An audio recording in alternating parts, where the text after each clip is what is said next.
अन्य समाचार पर हवे नजर करिए तो दिल्ही एरपोर्ट पर टेक्निकल खामी ऊभी थता हवे हालाकीनो सामनो लोको करी रह्या छे।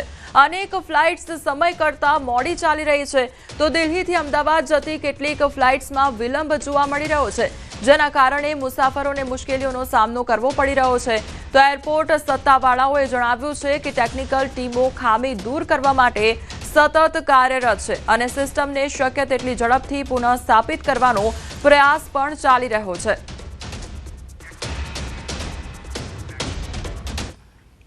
રાજકોટ હીરાસર એરપોર્ટ પરથી મુંબઈ જતી ઇન્ડિગોના ફ્લાઇટનો પાયલોટ 3 કલાક મોડો આવતા પેસેન્જરોએ ઇન્ડિગો એરલાઇન્સના કર્મચારીઓ પર આક્રોશ ઠાલવ્યો હતો। એરલાઇન્સના કર્મચારી સાથે માથાકૂટ કરતો હોવાનો વિડીયો હાલ સોશિયલ મીડિયામાં વાયરલ થઈ રહ્યો છે। તો એરપોર્ટના સૂત્રો પાસેથી મળતી માહિતી મુજબ હાલ વિન્ટર શેડ્યુલ ચાલી રહ્યું છે, ત્યારે રાજકોટથી કુલ 13 જેટલી डोमेस्टिक फ्लाइट उड़ान भरी रही है। तो बुधवार रोज इंडिगोनी फ्लाइट IGO 9133 मुंबई थी 7:25 कलाके उपड़वाने बदले 11:24 कलाके उपड़ी हती। समाचारों में आगळ वधीए ते पहेला रोकाईशुं एक ब्रेक माटे।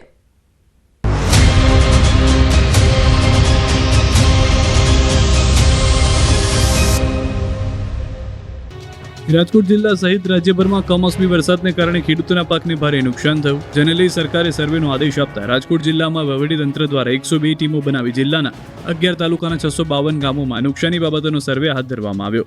સર્વેમાં જાણવા મળ્યું કે જિલ્લામાં 5.23 લાખ હેક્ટર વાવેતર પૈકી 4.30 લાખ હેક્ટરથી વધુ વિસ્તારમાં નુકસાન થયું છે। મગફળી, કપાસ અને સોયાબીનના પાકને 33%થી વધુ નુકસાન થયું। રાજકોટ તાલુકા તેમજ ગોંડલ તાલુકામાં સૌથી વધુ તથા સૌથી ઓછું નુકસાન લોધિકા તાલુકામાં થયું હોવાનું નોંધાયું। ગોંડલ તાલુકામાં 75,378 હેક્ટર જમીનમાં તેમજ રાજકોટ તાલુકામાં 52,195 હેક્ટર જમીનમાં ખરીફ પાકોને નુકસાન પહોંચ્યું। લોધિકા તાલુકામાં 18,189 હેક્ટર જમીનમાં નુકસાન થયું। સરકાર દ્વારા આગામી સમયમાં રાજકોટ જિલ્લાના 3 લાખથી વધુ ખેડૂતોને નુકસાની અંગે વળતર ચૂકવાશે।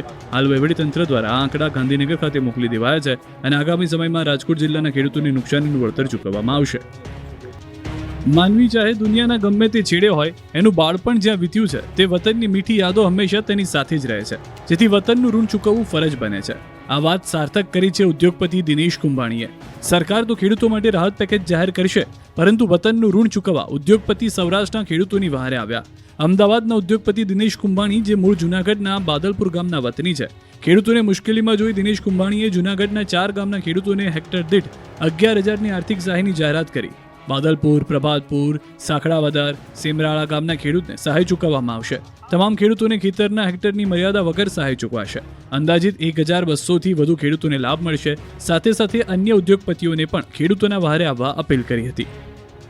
મારું માદરે વતન બાદલપુરની બાજુમાં સાખડાવદર, સેમરાળા ગામ અને પ્રભાતપુર, આ 4 ગામના ખેડૂતોને પ્રતિ હેક્ટર 11,000 રૂપિયા લેખે સહાય આપવા માટેનો એક મેં વિચાર કર્યો છે અને સહાય અમે ચૂકવવા માટેનો નિર્ણય કર્યો છે।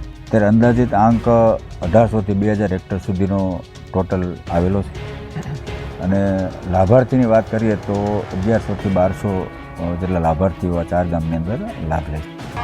માવઠાના કહેર વચ્ચે ખેડૂતોને જીરુના ભાવ જાજરમાન મળતા ખેડૂતો ખુશ થયા છે। કમોસમી વરસાદને કારણે જીરાનું વાવેતર આ વર્ષે મોડું અને ઓછું થવાની અસર ઊંઝા માર્કેટ યાર્ડમાં જીરાના ભાવ પર જોવા મળી રહી છે। યાર્ડમાં જીરુની આવક શરૂ થતાં ઊંઝા માર્કેટ યાર્ડમાં 20 કિલોએ 300 કરતાં વધુનો વધારો નોંધાયો છે અને હાલમાં ભાવ 3,800ની આસપાસ ચાલી રહ્યો છે। વેપારીઓનું અનુમાન છે કે જો વાતાવરણ હજુ પણ ખરાબ રહેશે તો ભાવમાં થોડો વધારો થઈ શકે છે, નહીં તો આ ભાવ સ્થિર રહેશે। હાલમાં ઊંઝા યાર્ડમાં જીરાની દૈનિક આવક 13,000થી 14,000 ગુણી આવક થઈ રહી છે। હાલ તો જીરું ખેડૂતો માટે કોહિનૂર સાબિત થઈ રહ્યું છે। અમારે કોઈ જાતના પૈસા થતા નથી ખેડૂતની અત્યારે પોઝિશન બહુ નબળી છે। આમાં જે ઉત્પાદન અત્યારે 150 મણનું આવ્યું, આ 125-30 રૂપિયા, એટલે તમે હિસાબ કરવા જાવ એટલે 5-6 રૂપિયા ડુંગળી કિલો વેચાય છે, બરોબર। અત્યારે અમારે ખર્ચાના નથી થતા। 100 રૂપિયા આવ્યા આજ મણના, 70 રૂપિયા પીસીના બીટવાના લઈએ, 20 રૂપિયા ભાડું, 13 રૂપિયા આના પીસીના થાય, એટલે ખેડૂત વાંહે કાંઈ વધે નહીં। કમાતું હોય તો વેપારીને બધા કમાય, ખેડૂતને કાંઈ નથી। 4 મહિના મહેનત કરી હોય, વાંહે છોકરાના બધાના ખર્ચા હોય, છોકરાઓનો પરિણામ।